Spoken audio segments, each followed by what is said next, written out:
આકાશ, આ વખતે આપણે ટકાવારી હાવ ઓછી આવી છે અને આપણે આટલા ટકામાં ઘરે મોટું બતાવી જેવું છે. ઉત્તમ, તારી વાત તો સાચી છે. આપણી પરિસ્થિતિ નબળી છે. તો હવે આ આગળ જતા આપણે શું કરવું ને તે આપણે હવે વિચારવાનું છે. શું કરશું? અરે મિત્ર, હું મજાની બેઠા છું. કાંઈ નહીં ભાઈબંધ, જો આ 10માં ટકા હાવ ઓછા એવા છે. તો આગળ જતા શું કરવું ને તે અમે કે વિચાર્યું. તો આઈટીઆઈ નો કોર્સ કરી નાખો ને. આઈટીઆઈમાં શું કરવાનું? અરે આઈટીઆઈ અત્યારે 10 પાસ છે, જેમને 10માં ટકાવારી ઓછી છે અને આગળ ભણવાની ધગત છે એ લોકો માટે સારી કારકિર્દીનો ઓપ્શન છે. એમાં તમે ઘણી જેમ કે 2 વ્હીલર, વાયરમેન, ઇલેક્ટ્રિશિયન, ઘણા ટ્રેડ છે. એમાં તમે એડમિશન લઈ અને તમારી કારકિર્દી આગળ વધારી શકો છો. તેથી તમારે જો આઈટીઆઈની મુલાકાત લેવી હોય તો ચાલો અમારી સાથે. હા ચાલો ને. તો ચાલો તમને અમારા આઈટીઆઈની મુલાકાત લેવો. ચાલો ચાલો, તો અમને આઈટીઆઈનું ચાલો.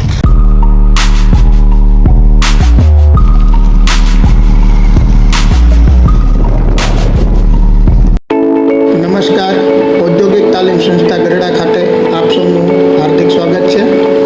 આજે આપણે ઔદ્યોગિક તાલીમ સંસ્થા ગરડા ખાતે ચાલતા વિવિધ અભ્યાસક્રમ એટલે કે વિવિધ ટ્રેડ વિશેની માહિતી મેળવશું. હવે આપણે વાયરમેનના અભ્યાસક્રમ વિશે માહિતી મેળવીએ. વાયરમેનના અભ્યાસક્રમનો સમયગાળો 2 વર્ષનો હોય છે અને તેમાં એડમિશન માટેની લાયકાત ધોરણ 8 પાસની હોય છે. એટલે કે ધોરણ 8 પાસ કરેલા વિદ્યાર્થીઓ આ અભ્યાસક્રમમાં એડમિશન લઈ શકે છે. વાયરમેનના અભ્યાસક્રમની અંદર વિવિધ પ્રકારના વાયરિંગ, મોટર રિવાઇન્ડિંગ તેમજ વિવિધ પ્રકારના ઇલેક્ટ્રિક ઉપકરણો વિશેની માહિતી આપવામાં આવે છે અને તેના વિશેનો અભ્યાસ કરવાનો હોય છે.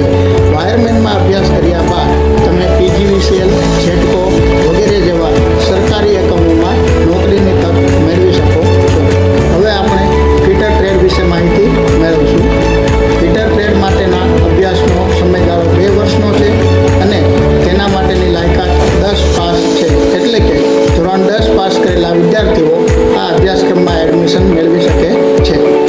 ફિટર અભ્યાસક્રમમાં lathe machine, grinding machine, CNC machine તેમજ વિવિધ પ્રકારની અન્ય મશીનરીઓનો અભ્યાસ કરાવવામાં આવે છે અને આ ટ્રેડમાં અભ્યાસ કર્યા બાદ રેલવે, જીએસઆરટીસી વગેરે જેવા સરકારી યુનિટની અંદર નોકરીની તકો મેળવી શકે. હવે આપણે મિકેનિક ડીઝલ અભ્યાસક્રમ વિશે માહિતી મેળવશું. મિકેનિક ડીઝલ અભ્યાસક્રમ માટેનો સમયગાળો 1 વર્ષનો હોય છે અને આ અભ્યાસક્રમમાં એડમિશન મેળવવા માટેની લાયકાત ધોરણ 10 પાસ હોય છે. એટલે કે ધોરણ 10 પાસ કરેલા વિદ્યાર્થીઓ આ અભ્યાસક્રમમાં એડમિશન મેળવી શકે છે. મિકેનિક ડીઝલમાં વિવિધ પ્રકારના એન્જિન અને ઓટોમોબાઈલની વિવિધ પ્રકારની સિસ્ટમ વિશેનો અભ્યાસ કરાવવામાં આવતો હોય છે.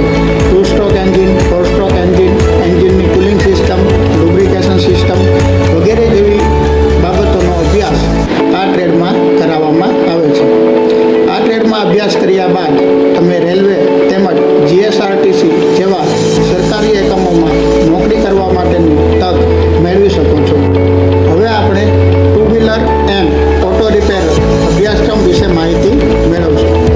આ અભ્યાસક્રમનો સમયગાળો 1 વર્ષનો હોય છે અને તેમાં એડમિશન માટેની લાયકાત 8 પાસ હોય છે. એટલે કે ધોરણ 8 પાસ કરેલા વિદ્યાર્થીઓ આ અભ્યાસક્રમમાં એડમિશન લઈ શકે છે.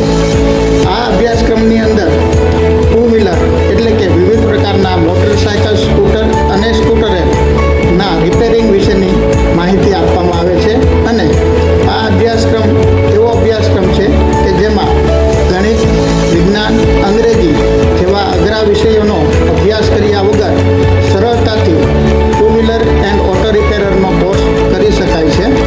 આ અભ્યાસક્રમ પૂર્ણ કર્યા બાદ તમે વિવિધ સર્વિસ સેન્ટર તેમજ વિવિધ ઓટો મેન્યુફેક્ચરર કંપનીની અંદર નોકરીની તકો મેળવી શકો છો અને એપ્રેન્ટિસની તકો પણ મેળવી શકો છો. ત્યારબાદ આપણે ઓપા ટ્રેડ વિશે માહિતી મેળવશું. ઓપા ટ્રેડનો સમયગાળો 1 વર્ષનો હોય છે, જેની અંદર કોમ્પ્યુટર સોફ્ટવેર, વિવિધ પ્રકારની લેંગ્વેજ અને હાર્ડવેર વિશે અભ્યાસ કરાવવામાં આવે છે. કોમ્પ્યુટર ઓપરેટરનો આ કોર્સ કર્યા બાદ તમને વિવિધ જગ્યાએ કોમ્પ્યુટર ઓપરેટર તરીકેની નોકરી મેળવી શકો છો. આપણે વિવિધ ટ્રેડની માહિતી મેળવી. હવે આપણે થોડી એડમિશન પ્રક્રિયા વિશે માહિતી મેળવી લઈએ. હાલમાં એડમિશન પ્રક્રિયા શરૂ થઈ ગઈ છે જો તમારે એડમિશન લેવું હોય તો તમારી નજીકની ઔદ્યોગિક તાલીમ સંસ્થા એટલે કે તમે જ્યાં રહેતા હો તે જિલ્લા અને તાલુકામાં તમારે જે નજીક પડતી હોય તે ઔદ્યોગિક તાલીમ સંસ્થાની મુલાકાત લઈ શકો છો. ત્યાં તમને વિનામૂલ્યે